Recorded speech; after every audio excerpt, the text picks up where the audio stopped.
გაერთიანებული სამეფოს მიერ სანქცირებულ საქართველოში რეგისტრირებულ სამ კომპანიასთან დაკავშირებით საქართველოს ფინანსთა სამინისტროს საგამოძიებო სამსახური განცხადებას ავრცელებს და ამბობს, რომ შპს AI ფორის, შპს Arvix-სა და შპს Rapira გრუპის მიმართ გამოძიება მიმდინარეობს. გარდა ამისა, საგამოძიებო სამსახური აცხადებს, რომ არც ერთი კომპანია საქართველოში არ საქმიანობდა. 26 მაისს ცნობილი გახდა, რომ გაერთიანებული სამეფოს მთავრობამ რუსეთის ფედერაციის მიმართ დაწესებული სანქციების ობიექტების სია გააფართოვა. როგორც ლონდონი ამბობს, სანქციები დაუწესდათ იმ კრიპტოკომპანიებსა და უკანონო ფინანსურ ქსელებს, რომლებსაც ბრიტანეთის მთავრობის მტკიცებით რუსეთი დიდი ბრიტანეთის სანქციების გვერდის ავლის მიზნით იყენებს. მათივე ინფორმაციით, სანქცირებული ფირმები რუსულ კრიპტოგაცვლის ქსელს უკავშირდებიან. მათივე ინფორმაციით, სანქცირებული ფირმები რუსულ კრიპტოგაცვლის ქსელს უკავშირდებიან. სწორედ ამ სიაში მოხვდა საქართველოში რეგისტრირებული სამი კომპანია.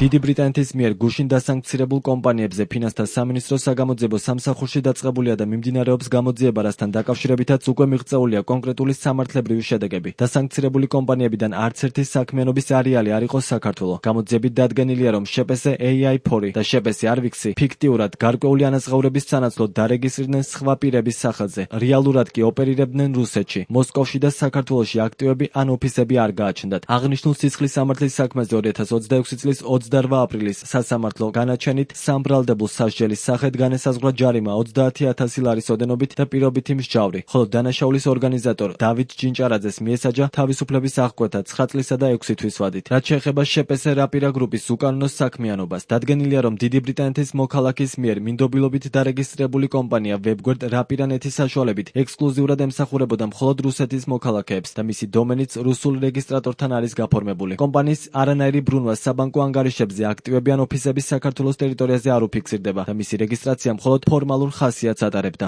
როგორც ბრიტანეთის მთავრობა ამბობს, სანქციები მოიცავს აქტივების გაყინვას, დირექტორის დისკვალიფიკაციის სანქციასა და ინტერნეტის სერვისების სანქციებს. ეს ნიშნავს, რომ დიდი ბრიტანეთის საკრედიტო ან ფინანსურ ინსტიტუტებს ეკრძალებათ სანქცირებულ პირთან საკორესპონდენტო საბანკო ურთიერთობის დამყარება ან გაგრძელება და ამ პირისთვის პირისგან ან მისი მეშვეობით გადახდების დამუშავება. გარდა ამისა, სოციალური მედიის სერვისებმა, ინტერნეტ პროვაიდერებმა და ეპსტორებმა უნდა მიიღონ გონივრული ზომები, რათა მომხმარებლებს დიდი ბრიტანეთში არ მისცენ წვდომა სანქცირებული პირის მიერ მოწოდებულ კონტენტზე, საიტებზე ან აპლიკაციებზე. საქართველოს ეროვნული ბანკი აცხადებს, რომ სასანქციო სიაში მითითებული სუბიექტები არ წარმოადგენენ საქართველოს ეროვნული ბანკის მიერ რეგულირებულ სუბიექტებს. როგორც ეროვნული ბანკის განცხადებას შენათქვამი, სანქცირებული კომპანიები რეგისტრაციის გარეშე მოქმედებდნენ და შესაბამისად არაერთი მათგანი ეროვნული ბანკის ზედამხედველობას არ ექვემდებარებოდა. საქართველოს ეროვნული ბანკის ყოფილი პრეზიდენტი რომან გოცირიძე ამბობს, რომ საქართველოში რეგისტრირებული კომპანიების სანქცირებულთა სიაში მოხვედრა ქვეყნის იმიჯისა და საინვესტიციო რეპუტაციისთვის ძლიერი დარტყმაა. ბრიტანეთის მიერ სამი ქართული კომპანიის დასანქცირება ძლიერი დარტყმაა ქვეყნის იმიჯისათვის, მისი საინვესტიციო რეპუტაციისათვის. კომპანიები, რომლებიც კრიპტოვალუტის მეშვეობით პირდაპირ უწევდნენ მრავალმილიარდიან დახმარებას რუსეთს და ამ დასაბუთებაში სანქციებისა პირდაპირ არის მითითებული, რომ რუსეთის მთავრობის სტრატეგიულ ინტერესებს ემსახურებოდნენ. რას ნიშნავს ეს? საქართველოს აი ამ კომპანიის მეშვეობით იარაღს და უამრავ სხვა საჭირო მასალას, მათ შორის ფინანსურ ტრანზაქციებს რუსეთი ეწეოდა უკრაინაში ადამიანების დასახოცად. და ამავე დროს, რა თქმა უნდა, ეს ადამიანები, რომლებიც ამ კრიპტო ბიზნესში არიან ჩართული, რაღაც სარგებელს იღებდა, მაგრამ საქართველოს ორი მოქალაქე ალბათ არის ფიქტიური პირი. ერთ-ერთი რომელიღაც სადღაც კორპუსში არის დარეგისტრირებული და ალბათ დიდი ქონების პატრონი არც იქნება. ერთი უცხოეთის მოქალაქეა. ეს როგორც ჩანს პირდაპირ რუსეთის FSB-ს მიერ კონტროლირებადი სტრუქტურაა. ლონდონის მიერ საქართველოში რეგისტრირებული სამი კომპანიის დასანქცირებას უკვე გამოეხმაურდნენ როგორც ქართულ ოცნებაში, ასევე ოპოზიციაში. შალვა პაპუაშვილის თქმით, ბრიტანეთმა კომპანიებს იმიტომ მიაკვლიე, რომ ისინი ქართულმა საგამოძიებო უწყებებმა იპოვეს. სწორედ იმიტომ მიაკვლიე ბრიტანეთმა, რომ ჩვენო საგამოძიებო უწყებებმა მიაკვლიეს თქვენ ნახეთ ეროვნული ბანკის განცხადებაც ამ სამ ორგანიზაციასთან დაკავშირებით.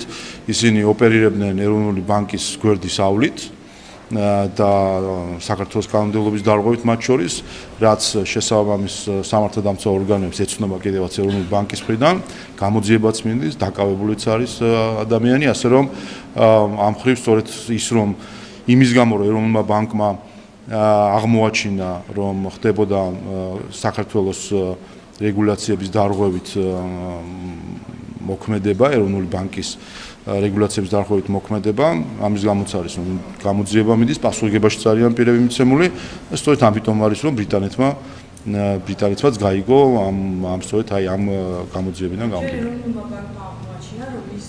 ჯერ შარშან 2025 წლის სექტემბერში იქნა ეს ცნობილი ეროვნული ბანკისთვის და შემდეგ ეცნობა სამართალდამცავ ორგანოებს, რომელმაც კიდევ ერთხელ გამოძიებასთან ერთად კონკრეტული ადამიანები პასუხისმგებაში არიან მიცემული. საკითხს უფრო კონკრეტულად უყურებენ ოპოზიციონერი პოლიტიკოსები. მათი შეფასებით ამ შემთხვევის გამო ქართული ოცნების მისამართით დამატებითი კითხვები ჩნდება, რასაც პასუხი უნდა გაეცეს. ჩვენ ნახეთ ძალიან მკაფიოდ და თვალსაჩინოდ, რომ როგორც ჩანს, საქართველოში არსებობენ კლავაც მიუხედავად იმისა, რასაც ირწმუნება ქართული ოცნების რეჟიმი, ისეთი ტიპის კომპანიები, რომელიც გამოიყენება რუსეთის ჩრდილოვანი ომის დროინდელი ეკონომიკის დასახმარებლად და სანქციების გვერდის ავლის მიზნით, როგორც ერთგვარი ფინანსური ჭურჭელი. ეს არის ძალიან სამწუხარო და კიდევ ერთხელ ძალიან ცუდად აისახება ჩვენი სახელმწიფოს რეპუტაციაზე და საქართველოს სანდოობაზე საერთაშორისო მასშტაბით და საერთაშორისო ასპარეზზე. ეს ამავე დროს არის ძალიან ბევრი კითხვის ნიშნის შემცველი ქართული ოცნების რეჟიმის მისამართით, რადგანაც მათ მოუწევთ პასუხი გასცენ იმ ძალიან მარტივ კითხვას, თუ როგორ აღმოჩნდა, რომ ასეთი ფინანსური კომპანიები ოპერირებდნენ საქართველოს სამართლებრივ და ფინანსურ-ეკონომიკურ სივრცეში და ხომ არ არის რეჟიმის გარკვეული წევრები ამაში ჩართული. აი ეს არის კითხვა, რომელიც ექნება მთელ ცივილიზებულ მსოფლიოს. კრიპტოვალუტის გაცვლის პლატფორმებისა და E7-ის ქსელის წინააღმდეგ ლონდონის მიერ დაწესებულ სანქციების ახალ სიაში საქართველოს გარდა ასევე მოხვდნენ კომპანიები თავად დიდი ბრიტანეთიდან, რუსეთიდან, ყირგიზეთიდან, არაბთა გაერთიანებული საამიროებიდან, პანამიდან და სალვადორიდან. საქართველოში გაერთიანებული სამეფო საელჩოს მიერ დღეს გავრცელებული ინფორმაციით, სანქცირებულ სუბიექტებთან მათ მიერ განხორციელებული ტრანზაქციის მოცულობა სულ მცირე $70 მილიონ შეადგენს.